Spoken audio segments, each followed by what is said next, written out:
પાસે બેસાડ્યા એ દિવ્ય વસ્ત્રો અને આભૂષણો કાયમ સોહામણા કાયમ એવા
સુતીક્ષણ નામના જ્ઞાની શિષ્ય હતા.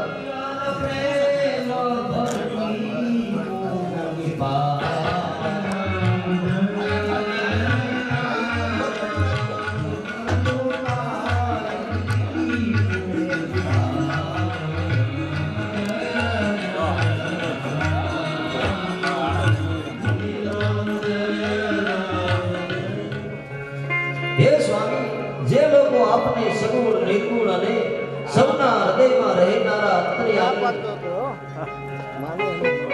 જાણતા હોય તે એવા જણાય છે. વધારો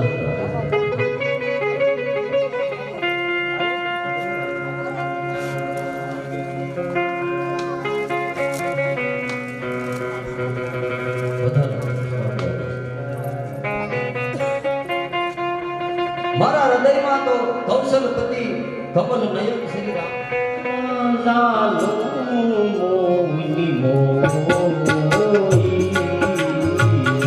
શ્રી રામ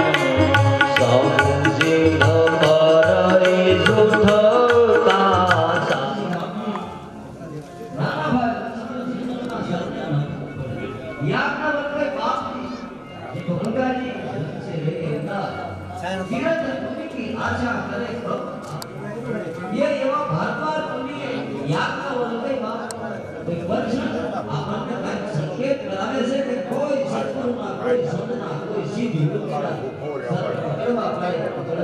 આ માથું નમાડવું પડે કહી સમજાય પધારો શ્રી રામ જય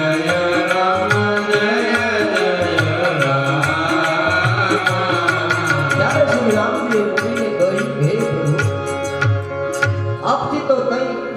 છે જ નહીં કોઈમાં બેઠેલા વિરાજો આદેશ આદેશ માનસ કથામાં ઉપસ્થિત સર્વ સંતો મહંતો બાપુના સાનિધ્યમાં એમના એક સુખદ વિચાર જગત કલ્યાણ માટે.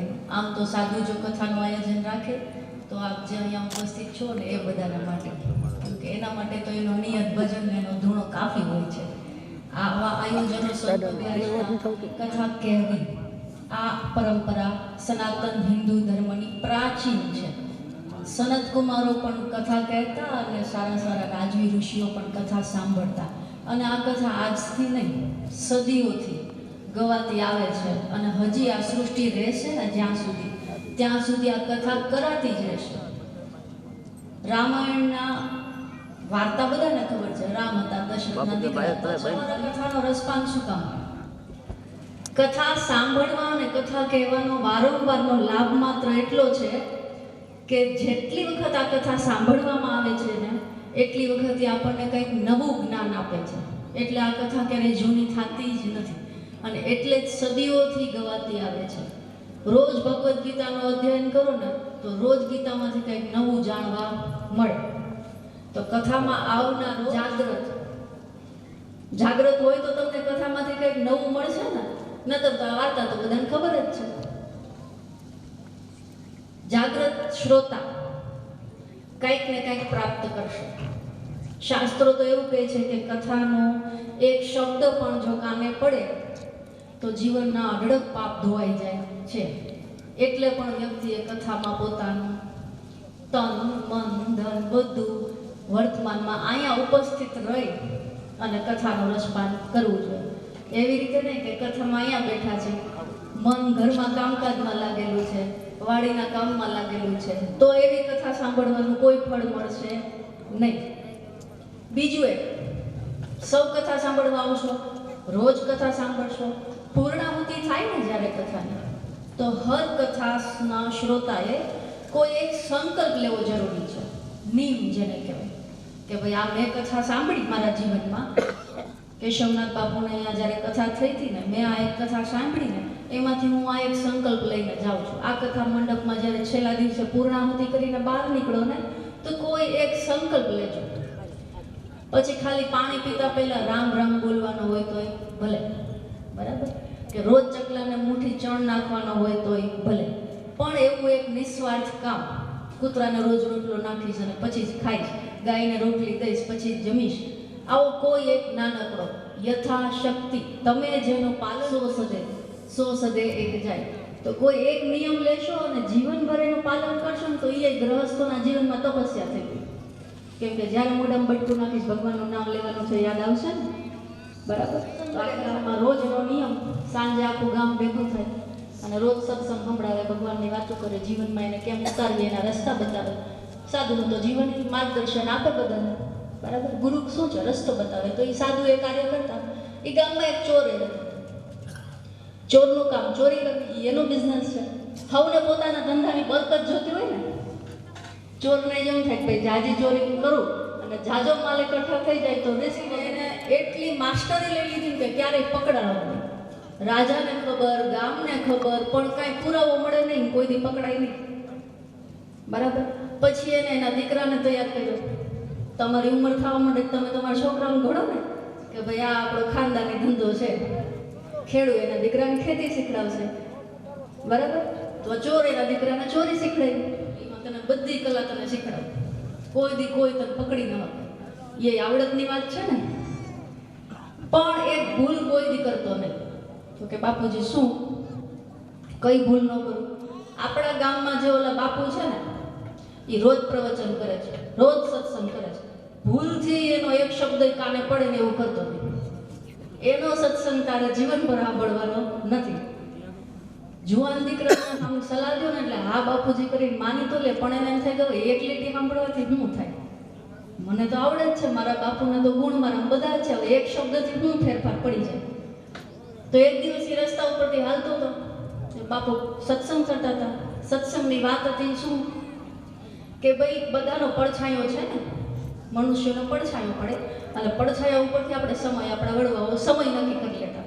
જે બાજુનો પડછાયો પડે ને ખબર, ઘડિયાળની જરૂર ન પડતી, ખબર પડી જાય કે આટલું વાય. તો સંત મહાત્મા એમને પ્રવચનમાં ત્યારે બધા યોનિઓની વાત આવતી હતી, 84 લોક યોનિઓની. તો એમાં સંત એવું દેવલોકમાં પડછાયા પડતા નથી આટલું એ સાંભળી લીધું. વાર્તા આખી સાંભળી ને, આખો સત્સંગ સાંભળ્યો નહીં, પણ હાલતા હાલતા આટલું સાંભળી લીધું. હવે જો સમજવામાં એવું છે, ભૂલથી એ જો સત્સંગનો એક શબ્દ જો તમારા જીવનમાં પડચોરી કરી છે, નગર શેઠ મોટો છે ને એની મેં, અને એક જ જિંદગીમાં એક જ ચોરી, પછી કોઈ દી કાંઈ કામ જ કરવાની જરૂર નહીં. એક મોટું ધાડ પાડી તો હોય તેથી બધા પાપ પોકારી લે, કેમ કે પછી કઈ છે ને હવે છેલ્લે જાતા જતા એમ. તો એને તો કદાચ એવી બીક લાગે, યમરાજાની બીક લાગે, નરકની બીક લાગે અને કદાચ સ્વીકારી લે, તો આવું વિચારી અને ખરેખર આવું એક નાટક ઊભું કરવામાં આવ્યું. ખૂબ દારૂ પાયો. આ ભાઈ જ્યારે ભાનમાં આવ્યો ને તો એને એમ કહેવામાં આવ્યું કે તમે હવે દેહ તમારો ત્યાગ થઈ ગયો છે, તમે સ્વર્ગલોકમાં છો, તમારા પાપ પોકારી જાઓ. તમે જિંદગીમાં જેટલા પાપ કર્યા છે ને જીવનમાં, એ બધા અહીંયા યમરાજાને આગળ પોકારી લેશો, યમરાજાના દરબારમાં, તો તમને મોક્ષ મળશે ને અહીંથી સ્વર્ગે જવા દેશે. નતર તમારા બધા પાપ તમારે ભોગવવા પડશે, નરકની યાતના પીડાઓ સહન કરવી પડશે. ઘડીક વાર તો આને એવું થયું કે વાત સાચી, હવે તો મરી ગયા. હવે જો જોયું ને એટલે એને બધી નર્તકીઓ નાચતી હતી ને એના પડછાયા દેખાઈ ગયા. સંતની વાત યાદ આવી ગઈ. શું? દેવલોકમાં કોઈનો પડછાયો પડતો નથી. તો કે આ તો પડછાયા છે, મતલબ હું સ્વર્ગમાં નથી, આ બધું ખોટું છે. પછી એને સ્વીકારીને એમ કીધું કે ભાઈ જો એ યમરાજા છે એ તો ધર્મરાજા છે, મેં તો કોઈ પાપ કર્યા જ નથી, મારા તો ધ્યાનમાં જ નથી. પણ છતાંય જો યમરાજાને એમ લાગે કે મારાથી કોઈ ભૂલ થઈ છે તો હું માફી માંગુ છું, પણ મારી નજરમાં મેં મારા જીવનમાં કોઈથી જાણી જોઈને કોઈ પાપ જ નથી કર્યું. હવે સ્વીકાર્યું નહીં એટલે બધી યોજના ગઈ ફેલ. પછી તો છોડી જ મૂકવા પડે. 2-3 દિવસ જેલમાં રાખી અને પછી મૂકી દીધો. છોડો ને એટલે આ ભાઈ ચોરનો દીકરો છે, સીધો સંતના ચરણમાં. શું? તમારી સાંભળેલી ભૂલથી એમથી એક વાત છે ને મને મૃત્યુમાંથી બચાવી દે. સ્વીકારી લે તો ફાંસી જ હતી ને. જો એક લીટી સાંભળવાથી મારા જીવનમાં આટલો પ્રભાવ પડી ગયો, તો જો હું કાયમ આ સત્સંગ સાંભળું તમારો, તો હું જન્મ મૃત્યુમાંથી બચી જઈશ, આ ભવસાગરના ફેરામાંથી છૂટી જઈશ, ફરી ક્યારેય જન્મ નહીં લેવો પડે. તો આમ સત્સંગનો એક પણ શબ્દ ધ્યાનથી સાંભળો કે ન ધ્યાનથી સાંભળો, ભૂલથી સાંભળો કે ચાઈ કરીને સાંભળો, પરાણે કોક દીક લઈ આવે ઘરેથી, નહીં ભાઈ હવે કથામાં જવું જ પડશે. જો ભૂલથી સાંભળો અને જીવનમાં આટલો પરિવર્તન આવી જાય, તો જો હૃદયથી દિલથી આ કથા જરૂર એક નિયમ એવો લેવાનો જે જીવનભર આપણી સાથે રહે, અને આ કેશવનાથ બાપુએ કરેલી જે કથા છે ને એ જીવનમાં ઉતરી જાય. આદેશ ભગવાન કી લાલ કી, સદગુરુ દેવ કી. ઓમ નમઃ પાર્વતી પતિ હર હર મહાદેવ હર. અત્યારે કેશવનાથ બાપુએ જે રામકથાનું આયોજન, ભગીરથ કાર્ય, એમાં નિમંત્રિત ઉપસ્થિત દરેક મહાત્માઓના ચરણોમાં મારા સિદ્ધો આવે છે. વ્યાસ આસને બિરાજમાન પૂજ્યપાદ શાસ્ત્રી બાપુ, કથાની અંદર એને પૂરેપૂરો અડધોઅડધ સહકાર આપનાર કલાવૃંદ ભાઈઓ, માતાઓ, બહેનો, ભાઈઓ. જોકે એક ટાઈમ કથા છે એટલે કથામાં બાપુ, શાસ્ત્રી બાપુ પાછળ જ છે, છતાં અમે કથામાં વિક્ષેપ કરી છે. શાસ્ત્રોમાં તો લખ્યું છે કે કથામાં વિક્ષેપ કરવો ને એ દોષ છે, મોટો દોષ લાગે છે. પણ સદા ભાવ છે એટલે થોડોક 5 મિનિટ પૂરતો જ હું સમય લઈશ. વધારે સમય નહીં લઉં, પણ રામકથા આમ જોઈએ તો એક કુટુંબની કથા છે, એક કુટુંબનું જીવન ચરિત્ર છે. બાકી રામાયણ છે એ જીવન જીવવા માટેની કથા છે, જીવન કેવું જીવવું એની માટેની કથા છે. અને મહાભારત જીવન બનાવવાની લાગે કે એક કુટુંબની કથા છે. પણ આપણા દરેક વૈદિક સંસ્કૃતિમાં, આપણા સનાતન ધર્મની અંદર જેટલા શાસ્ત્રો છે, રામાયણ લો તો ભલે, મહાભારત લો તો ભલે, પુરાણો લો તો ભલે, બધાય ગ્રંથો છે ને તત્વજ્ઞાન ગ્રંથ છે, ખાલી કુટુંબ કથા નથી. એક તત્વજ્ઞાન ગ્રંથ છે. દરેક શાસ્ત્ર છે એ મોક્ષ આપનારા ગ્રંથ હોય, અને દરેક શાસ્ત્રો છે ને એ પ્રેમ સુધા ગ્રંથ હોય છે.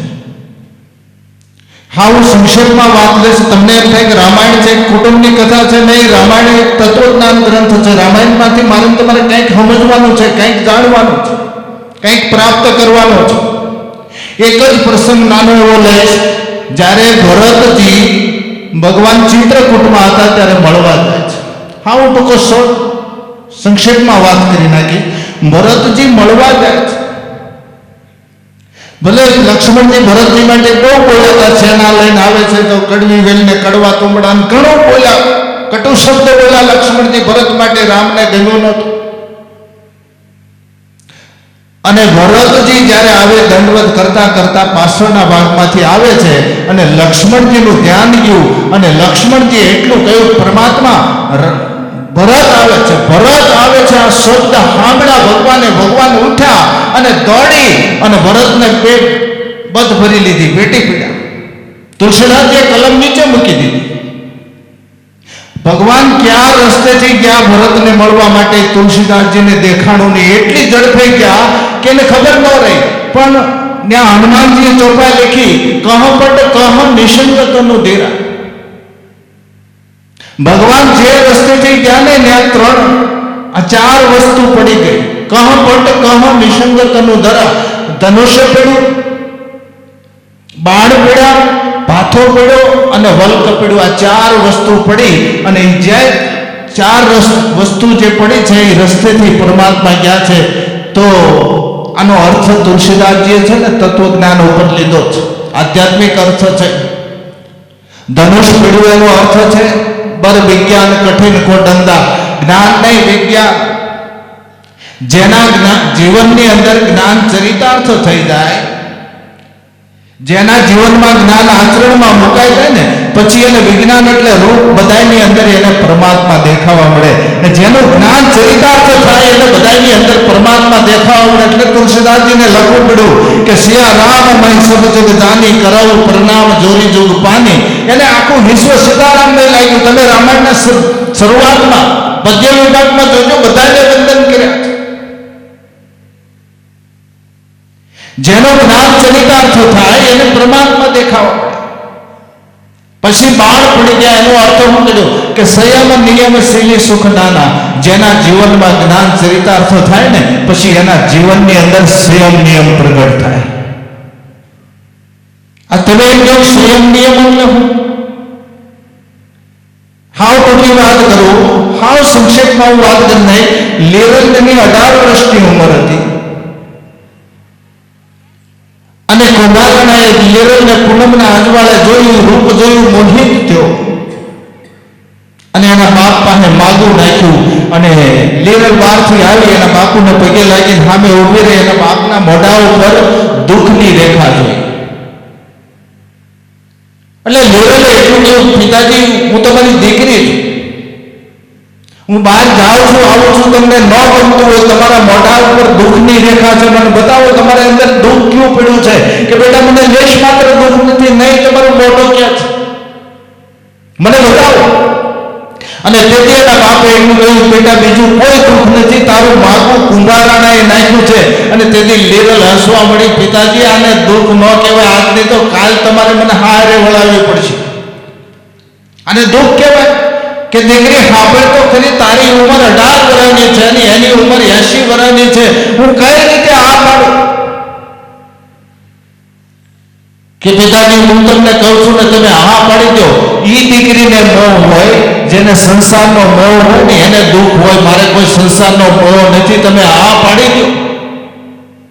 ત્યારે એના પિતાજી એટલું કહ્યું, દીકરી હું કઈ રીતે હા પાડું? એક બે હોજ ઉપર કોઈ બાપ દીકરી નો આપે, એક બે હોજ ઉપર કોઈ બાપ દીકરી નો આપે. તો તારે જ્યાં જવું છે ને ત્યાં 3 હોજ છે, હું કઈ રીતે હા પાડું? એટલું કહ્યું, પિતાજી મારી માથે હાથ મૂકી દો, ઈ જો 3 મહિને ડોકમાં કંઠી ન નખાવી દઉં તો હું લીરલ નહીં. હા પાડી, ઘડિયા લગ્ન લેવાના 4 ફેરા ફરી અને જાન વિદાય થવાની હતી. પેલા લીરલબાઈના ગુરુ મહારાજને ચરણે ગઈ, જઈને પગે લાગીને હાથ જોડીને કીધું, તું ગુરુ મહારાજ હું મારે હાહરે જ આવું છું, તમે મારી ત્યાં કેદી આવશો? ત્યારે નખથી તે શિખા સુધી નિરંની સામે એના ગુરુ મહારાજે નજર કરીને એટલું કીધું હતું કે બેટા તું જે ઘરમાં પગ માંડી રહી છે ને એ ઘરમાં હજી 12 વર્ષનો બ્રહ્મચર્ય રહી જાય તો દાદો હું તો આવીશ, પણ તારીને અખિલ બ્રહ્માંડના માલિક આવશે. આને સંયમ કહેવાય. પછી નિયમ, આ તમે નિયમ કઈ પણ લ્યો ને તો કેવો નિયમ બતાય? હું તમે બધા નિયમ કેવો લઈ ખબર? નો ભાવતી વસ્તુનો નિયમ લઈ. આપણે એમ કહીએ કે હવે અમારે અડદની દાળ કોઈ ખાવી નથી, કારણ કે અડદની દાળ ઘરમાં વળવામાં એકવાર જ થતી હોય. આવા નિયમ ન લો. નિયમ એવો લો કે તમારો નિયમ તોડાવવા માટે અથવા નિયમ જોડાવા માટે અખિલ બ્રહ્માંડના માલિકને અવતાર ધારણ કરવો પડે, એમાં બે મત નહીં, આવવું પડે. આને નિયમ કહેવાય. હાવ ટૂંકમાં વાત કરી દઉં, ગોરા કુંભારને નિયમ હતો, એક પુત્ર પ્રાપ્તિ પછી ગૃહસ્થાશ્રમ ન ભોગવવો. એક દીકરાનો જન્મ થયો, બાળક ઘોડિયામાં હોતું હતું, એની ધર્મપત્ની પાણી ભરવા ગયા એટલે કીધું, ભગત ધ્યાન રાખજો, બાળક ઘોડિયામાં હોતું છે એટલે પોતે ગારો ખૂંદતા, હાથમાં કરતાલ, વિઠ્ઠલ વિઠ્ઠલ વિઠ્ઠલ છોડતા પરમાત્મામાં. બાળક ઘોડિયામાં જાગી પગમાં આવ્યું, ખૂંદાઈ ગયું, બાળકનું મૃત્યુ થયું. એની ધર્મપત્ની બહારથી પાણી ભરીને આવી અને જોયું તો એની રાડ ફાટી ગઈ. એટલે એને કીધું કે હા દેવી શું છે? કે ભગત હજી મને પૂછો છો, નીચે નજર તો કરો. અને જ્યાં નીચે નજર કરી ત્યાં પોતાના દીકરાનો મૃતદેહ જોયો અને ગોરા કુમારે એટલું કહ્યું કે એમાં હું દેવી એનો હતો ને એને લઈ લીધો છે. આ સમજણ છો? જોવું કે હું સમય બહુ નહીં લઉં, આવ ટૂંકમાં વાત કરી દઉં છું. સમય ગયો, એની ધર્મપત્નીને એમ થયું કે માગું નાખ્યું, એ હા પાડી, ઘડિયા લગ્ન લેવાના અને 4 ફેરા ફરીને જાન વિદાય થતી. ગોરા કુંભાર એના હાહુ હારા પગે લાગ્યા અને હારાએ હાથ જોડીને એટલું કહ્યું, ભગત તમે મહાન છો, તમે સમજો છો, મારે તમને શિખામણ આપવી પડે એમ નથી. મારી મોટી દીકરી છે, નાની દીકરી છે, ગમે એમ તો હોક બનીને આવે છે. મારી મોટી દીકરીને રાખો છો, નાની દીકરીને ન રાખો, તમને રામ દોવાય છે. એને જાણ આવી. ગોરા કુંભારેની ધર્મપત્ની મોટાને બોલાવીને કીધું તું દેવી, એ મારા પરમાત્માની જે ઈચ્છા છે ને એ જ થવાનું છે, એને જે નક્કી કર્યું છે એમાં કોઈ ફેરફાર થતો નથી. તમારી ઈચ્છા છે મારો વશ રાખવાનો, પણ તમારા પિતાએ મને રામ દુહાઈ આપી છે. સમય ગયો, ભગવાન અને અર્જુનને ભગવાનને કીધું કે આપણે સાધુનો રૂપ લઈને એક ભગતને દર્શન દેવા જવું છે. ભગવાનને અર્જુન સાધુના રૂપે ગોરા કુંભારને ઘેરે આવ્યા અને આસન આપ્યું, પૂજા કરી, શરણ દો, શરણામૃત લીધું. બપોરનો સમય થયો અને પંગત પડી એટલે મહાત્માઓને આસન નાખીને પંગતમાં બેહાડ્યા. એટલે મહાત્માઓ એટલું કીધું, ભગત તમે અમારી હારે બેહો. હવે ગોરા કુમાર હારે બેહી ગયા એટલે એની 2 ધર્મપત્નીઓએ વિચાર કર્યો, ભગત આપણા હાથનું નથી ખાતા, હવે પીરવવું કે ન પીરવવું? જોજો રામાયણ એ બતાવે છે કે એક બાજુ સ્નેહ હોય ને એક બાજુ ધર્મ હોય તો આપણે કરવું શું માણસ? ભગવાન રામના જીવનમાં આ પ્રસંગ આવ્યો હતો. એક બાજુ સ્નેહ હતો, એક બાજુ ધર્મ હતો. અડધી રાતે વશિષ્ઠ મહારાજની પાસે ગઈ અને ઝૂંપડીનું બારણું ખખડાવ્યું. વશિષ્ઠ મહારાજે કહ્યું, રાઘવ બાપ અટાણે કે બાપજી મારા જીવનની અંદર એક પ્રશ્ન મૂંઝવે છે. બેટા શું છે? કે એક બાજુ સ્નેહ હોય એક બાજુ ધર્મ હોય તો શું કરવું માણસે? ત્યારે વશિષ્ઠે કોઈ વાત સમજ્યા વગર એટલું કીધું હતું, બેટા સ્નેહનો છે ને બલિદાન દેવાય અને ધર્મનો સ્વીકાર કરાય. એટલે સીતાજીનો ત્યાગ કરી દીધો હતો. તો અહીંયાની ધર્મપત્નીએ વિચાર કર્યો થાળ પીરવવો કે ન પીરવવો. છતાં એને કીધું કે આવવા તો મહાત્મા પંગતમાં પડી જાય, થાળ પીરહાડો. અને ગોરા કુમારે થાળમાં જોઈને કહ્યું, દેવી તમે આપણી ઘીરે મહાત્માઓ હોય ને ત્યારે તમે ભાન ભૂલી જાવ છો. મહાત્મા વૈષ્ણવ હોય ને વૈષ્ણવનો નિયમ છે રસોડામાં જે સામગ્રી ભોજનમાં હોયની થાળી મૂકવી પડે. તો તમે અથાણું મૂકતા ભૂલી ગયા કરીને ગોરા કુમાર ઊભા થઈ એક માટિયામાં જઈ અને ઉપર રાંડું બાંધી અને ગળા ટૂંકો ખાધો, આત્મહત્યા કરી. કેમ નહીં? એને ધર્મપત્ની ગયા ઉપર ગયા જઈને એને એમ થયું મારો પતિ આ પગલું કોઈ દી ન ભરે, આમાં ગમે એ કારણ છે એટલે એને પડખે રાંડું બાંધ્યું, એને આત્મહત્યા કરી. થોડી વાર થઈ એટલે ભગવાને નાની પત્નીને કહ્યું તમે જાઓ, આ બે ગયા છે જે અથાણું લઈને ન આવ્યા. એ નાની પત્ની ગયા, એને જોયું અને એમ થઈ ગયું કે આ કોઈ દી આ પગલું ભરે નહીં, આમાં ગમે કાંઈ કારણ છે. પોતે પણ આત્મહત્યા કરી. અને છેલ્લે ભગવાને અર્જુનને કહ્યું જાતો ખરો, આ ત્રણ ગયા હજી કેમ ન આવ્યા? અને ભગવાન ઉપર ગયા, ઓલા અર્જુન ઉપર ગયો જઈને પાછો આવ્યો. ભગવાન ગજબ થઈ ગયો. કેમ કે ત્રણેય આત્મહત્યા કરી છે.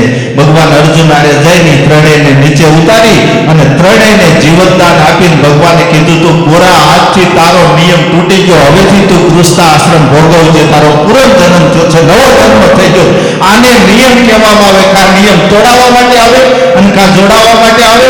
અને ભાથો પીડ્યો એટલે અસલ અમલ મંત્રોણ સમાના. પછી જેના જીવનમાં સંયમ નિયમ પ્રગટે ને પછી એનું મન છે ને તરણા જેવું છે, બધાના ચરણમાં અળોટવા મળે.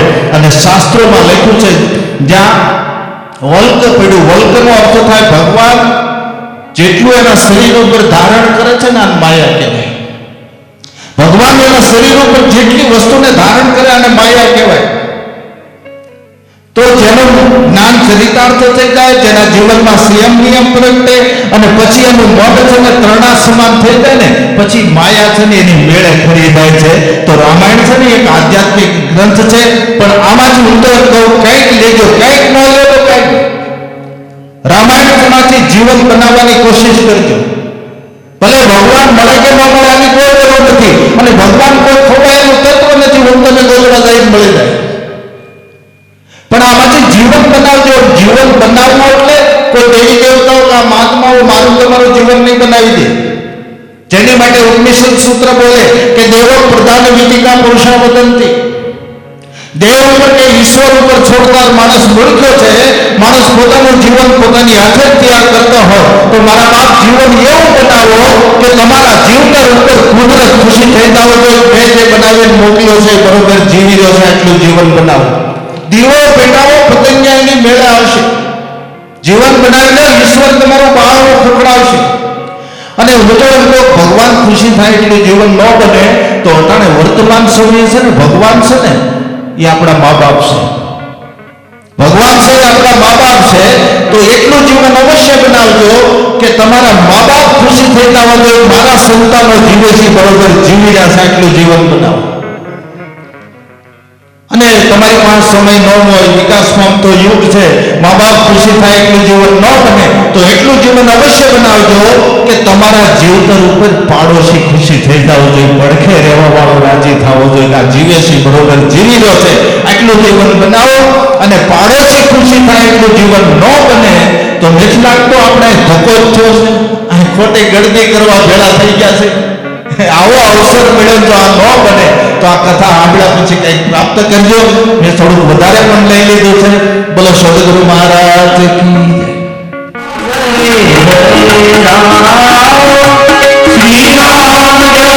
રામ, શ્રી રામ જય Jagannatha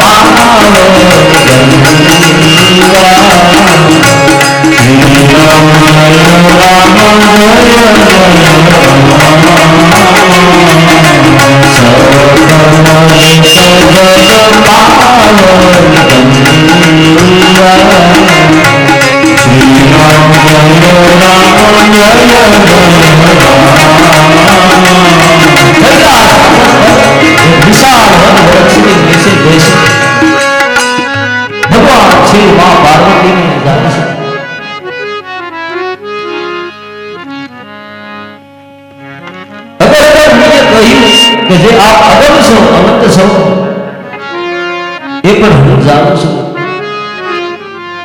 હે પ્રભુ, એક પરમ મનોહર અને પવિત્ર સ્થાન છે જેમનું નામ પંચવટી છે. હે પ્રભુ, દંડક પવન પુનિત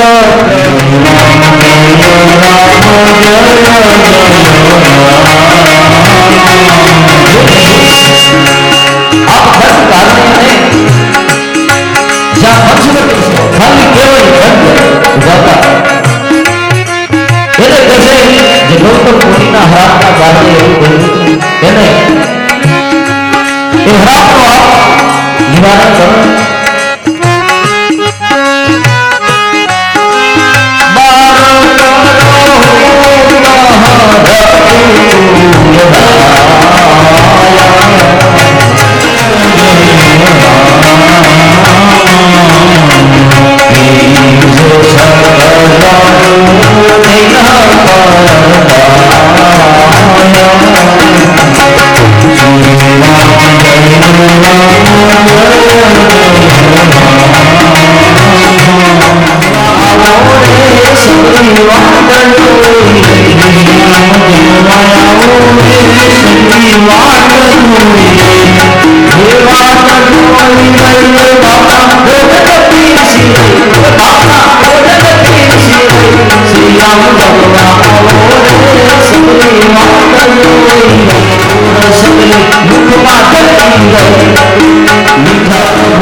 चंद्र भगवान की,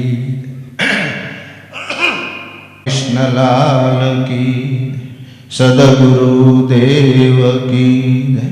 ओम नमः पार्वती पति हर हर महादेव हर. અત્યારે કિશોરનાથ બાપુએ જે રામકથાનું આયોજન ભગીરથ કાર્ય એમાં નિમંત્રિત ઉપસ્થિત દરેક મહાત્માઓના ચરણોમાં મારા સિદ્ધો આવે છે. વ્યાસ આસને બિરાજમાન પૂજ્યપાદ શાસ્ત્રી બાપુ કથાની અંદર એને પૂરેપૂરો અડધો અડધ સહકાર આપનાર કલાવૃંદ ભાઈઓ, માતાઓ, બહેનો, ભાઈઓ, જોકે એક ટાઈમ કથા છે એટલે કથામાં બાપુ શાસ્ત્રી બાપુ પાછળ જ છે, છતાં અમે કથામાં વિક્ષેપ કરી છે. શાસ્ત્રોમાં તો લખ્યું છે કે કથામાં વિક્ષેપ કરવો ને એ દોષ છે, મોટો દોષ લાગે છે. પણ છતાં ભાવ છે એટલે થોડોક 5 મિનિટ પૂરતો જ હું સમય લઈશ, વધારે સમય નહીં લઉં. પણ રામકથા આમ જોઈએ તો એક કુટુંબની કથા છે, એક કુટુંબનું જીવન ચરિત્ર છે. બાકી રામાયણ છે એ જીવન જીવવા માટેની કથા છે, જીવન કેવું જીવવું એની માટેની કથા છે. અને મહાભારત જીવન બનાવવાની કથા છે. આપણને લાગે કે કુટુંબની કથા છે, પણ આપણા દરેક વૈદિક સંસ્કૃતિમાં, આપણા સનાતન ધર્મની અંદર જેટલા શાસ્ત્રો છે, રામાયણ લો તો ભલે, મહાભારત લો તો ભલે, પુરાણો લો તો ભલે, બધાય ગ્રંથો છે ને તત્વજ્ઞાન ગ્રંથ છે, ખાલી કુટુંબ કથા નથી. એક તત્વજ્ઞાન ગ્રંથ છે, દરેક શાસ્ત્ર છે એ મોક્ષ આપનારા ગ્રંથ હોય અને દરેક શાસ્ત્રો છે ને એ પ્રેમ સુધા ગ્રંથ હોય છે. હા, હું સંક્ષેપમાં વાત લઈશ. તમને એમ થાય કે રામાયણ છે કુટુંબની કથા છે. નહીં, રામાયણ એક તત્વજ્ઞાન ગ્રંથ છે. રામાયણમાંથી મારે તમારે કંઈક સમજવાનું છે, કંઈક જાણવાનું છે, કંઈક પ્રાપ્ત કરવાનું છે. એક જ પ્રસંગ નાનો એવો લઈશ. જ્યારે ભરતજી ભગવાન ચિત્રકૂટમાં હતા ત્યારે મળવા જાય છે. હા, હું ટૂંકો સંક્ષેપમાં વાત કરી નાખી. ભરતજી મળવા જાય છે. ભલે લક્ષ્મણજી ભરતજી માટે બહુ બોલ્યા, સેના લઈને આવે છે તો કડવી વેલને કડવા તુંબડા ઘણું બોલ્યા, કટુ શબ્દ બોલ્યા લક્ષ્મણજી ભરત માટે. રામને ગમ્યું નહોતું. અને ભરતજી જ્યારે આવે દંડવત કરતા કરતા પાછળના ભાગમાંથી આવે છે અને લક્ષ્મણજીનું ધ્યાન ગયું અને લક્ષ્મણજી એટલું કહ્યું, પરમાત્મા ભરત આવે છે, ભરત આવે છે. આ શબ્દ સાંભળ્યા ભગવાન ઉઠ્યા અને દોડી અને ભરતને બધ ભરી લીધી, પેટી પીડા. તુલસીદાસજીએ કલમ નીચે મૂકી દીધી. ભગવાન ક્યાં રસ્તેથી ગયા ભરતને મળવા માટે, તુલસીદાસજીને દેખાણું નહીં. એટલી ઝડપે ગયા કે એને ખબર ન રહી. પણ ત્યાં હનુમાનજીએ ચોપા લખી, કહ પટ કહ નિસંગતનું ધીરા. ભગવાન જે રસ્તેથી ગયા ને ત્યાં ચાર વસ્તુ પડી ગઈ. કહ પટ કહ નિસંગતનું ધરા. ધનુષ્ય પડ્યું, બાણ પડ્યા, ભાથો પડ્યો અને વલ્ક પડ્યું. આ ચાર વસ્તુ પડી અને જે ચાર વસ્તુ જે પડી છે એ રસ્તેથી પરમાત્મા ગયા છે. તો આનો અર્થ તુલસીદાસજીએ છે ને તત્વજ્ઞાન ઉપર લીધો છે, આધ્યાત્મિક અર્થ છે. ધનુષ પડ્યું એનો અર્થ છે બર વિજ્ઞાન કઠિન કો ડંદા. જ્ઞાન નહીં, વિજ્ઞાન. જેના જીવનની અંદર જ્ઞાન ચરિતાર્થ થઈ જાય, જેના જીવનમાં જ્ઞાન આચરણમાં મુકાઈ જાય ને પછી એને વિજ્ઞાન એટલે રૂપ બધાની અંદર એને પરમાત્મા દેખાવા મળે. અને જેનું જ્ઞાન ચરિતાર્થ થાય એટલે બધાની અંદર પરમાત્મા દેખાવા મળે. એટલે તુલસીદાસજીને લખવું પડ્યું કે સિયા રામ મય સબ જગ જાની કરાવું પ્રણામ જોરી જોગ પાની. એને આખું વિશ્વ સીતારામને લાગ્યું. તમે રામાયણના શરૂઆતમાં પદ્ય વિભાગમાં જોજો, બધાને વંદન કર્યા.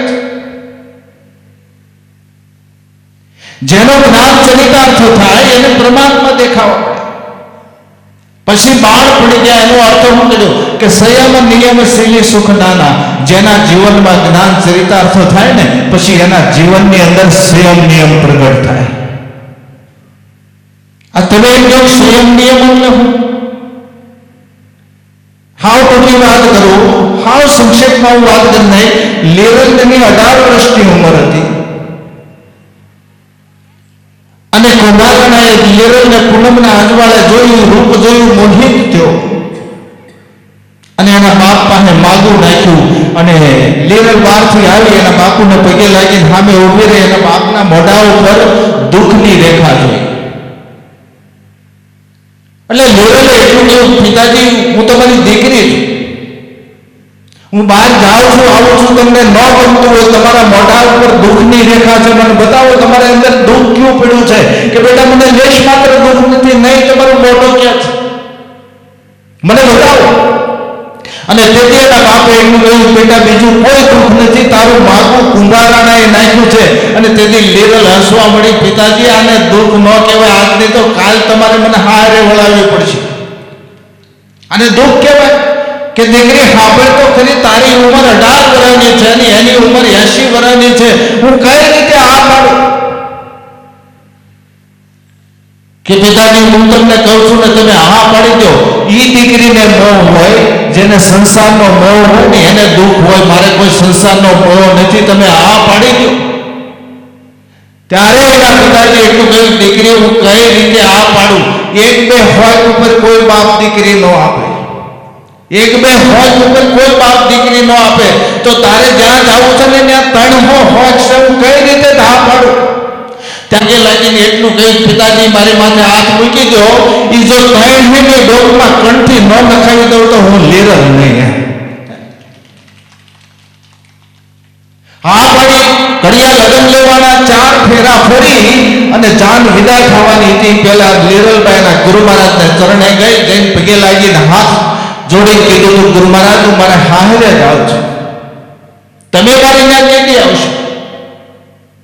ત્યારે નખથી તે શિખા સુધી મેદાનની સામે એના ગુરુ મહારાજે નજર કરીને એટલું કીધું હતું કે બેટા તું જે ઘરમાં પગ માંડી રહી છો ને એ ઘરમાં હજી 12 વર્ષનો બ્રહ્મચર્ય રહી જાય તો જાતો હું તો આવીશ પણ તારીને અખિલ બ્રહ્માંડના માલિક આવશે. આને સંયમ કહેવાય. હશે નિયમ. આ તમે નિયમ કઈ પણ લ્યો ને તો કેવો નિયમ બધા હું તમે બધા નિયમ કેવો લઈ ખબર? ન ભાવતી વસ્તુનો નિયમ લઈ. આપણે એમ કહીએ કે હવે અમારે અડદની દાળ કોઈ ખાવી નથી, કારણ કે અડદની દાળ ઘરમાં વળવામાં એકવાર જ થતી હોય.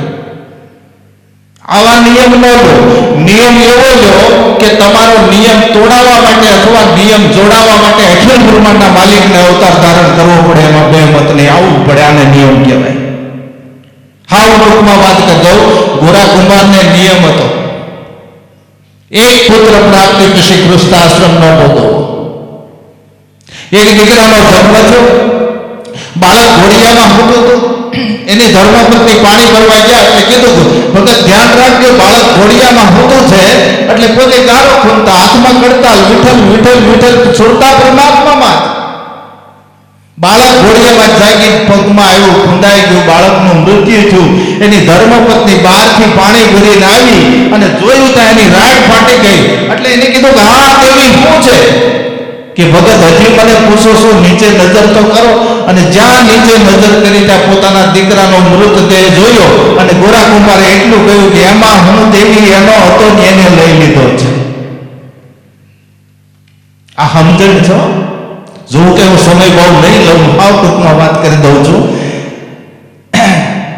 સમય ગયો. એની ધર્મપત્નીને એમ થયું મારે ભગત પાસે જઈને માગું નાખ્યું. એ હા પાડી ઘડિયા લગ્ન લેવાના અને 4 ફેરા ફરીને જાન વિદાય થતી ગોરા કુંભાર એના હાહુ હારા પગે લાગ્યા અને હારા એ હાથ જોડીને એટલું કહ્યું ભગત તમે મહાન છો, તમે સમજો છો, મારે તમને શિખામણ આપવી પડે એમ નથી. મારી મોટી દીકરી છે, નાની દીકરી છે, ગમે એમ તો હોય બનીને આવે છે. મારી મોટી દીકરીને રાખો છો, નાની દીકરીને ન રાખો, તમને રામ દોવાય છે. એ ઘેરે જાન આવી. ગોરા કુંભાર એની ધર્મપત્ની મોટાને બોલાવીને કીધું તું દેવી એ મારા પરમાત્માની જે ઈચ્છા છે ને એ જ થવાનું છે. એને જે નક્કી કર્યું છે એમાં કોઈ ફેરફાર થતો નથી. તમારી ઈચ્છા છે મારો વશ રાખવાનો, પણ તમારા પિતાએ મને રામ દુહાઈ આપી છે. સમય ગયો. ભગવાન અને અર્જુનને ભગવાનને કીધું કે આપણે સાધુનો રૂપ લઈને એક ભગતને દર્શન દેવા જવું છે. ભગવાનને અર્જુન સાધુના રૂપે ગોરા કુંભારને ઘેરે આવ્યા અને આસન આપ્યું, પૂજા કરી, શરણ ગયો, શરણામૃત લીધું. બપોરનો સમય થયો અને પંગત પડી એટલે મહાત્માઓને આસન નાખીને પંગતમાં બેહાડ્યા. એટલે મહાત્માઓ એટલું કીધું ભગત તમે અમારી હારે જાઓ. હવે ગોરા કુંભાર હારે બેસી ગયા એટલે એની 2 ધર્મપત્નીઓ વિચાર